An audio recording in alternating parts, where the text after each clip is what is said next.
तुमको संपूरक कोण और पूरक कोण में हम संबंध बताने का कोशिश किया हूं। देखो संपूरक कोण क्या होता है। संपूरक कोण वो होता है जब दो कोणों का योग 180 डिग्री होता है तो उसे कहा जाता है संपूरक कोण, और जब दो कोणों की माप 90 डिग्री होता है तो उसे कहा जाता है पूरक कोण। और शीर्षाभिमुख कोण जो होता है सो दो कोणों को शीर्षाभिमुख कोण का युग्म कहते हैं यदि इसकी भुजाएं विपरीत किरणों के दो युग्म हो। तो अब देखो इसको मैंने लिखने का कोशिश किया है।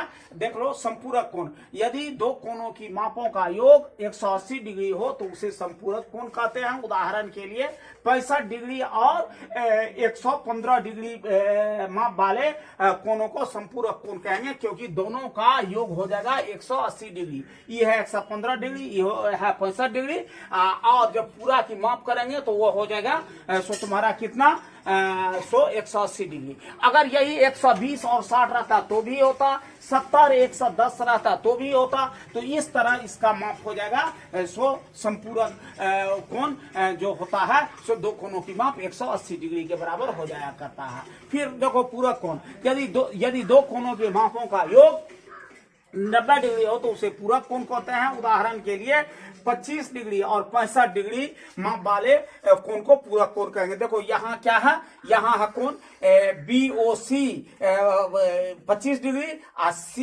AOC बराबर है 65 डिग्री। दोनों को अगर हम जोड़े BOC या जोड़े AOC बराबर हो रहा है 90 डिग्री, क्योंकि यह है 25 डिग्री, यह 65 डिग्री बराबर हो गया 90 डिग्री। अब देखो फिर शीर्षाभिमुख कोण कहा हूं, यह सम्मुख कोण होता है। ज्यामिति का बहुत महत्वपूर्ण बात, और मैंने सम्मुख कोण बराबर होता है या शीर्षाभिमुख कोण बराबर होता है मैंने प्रूफ किया हूं।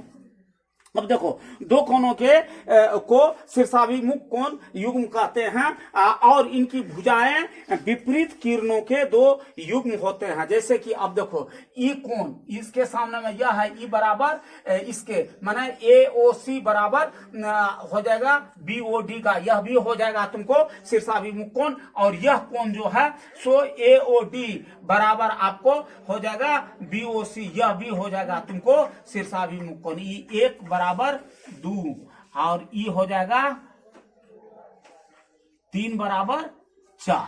अब ये इसको हम लिख सकते हैं कोण 1 बराबर कोण 2, कोण 3 बराबर कोण 4। ये हो गया शीर्षाभिमुख कोण, शीर्षाभिमुख कोण जो आगे मैं लिख चुका हूं।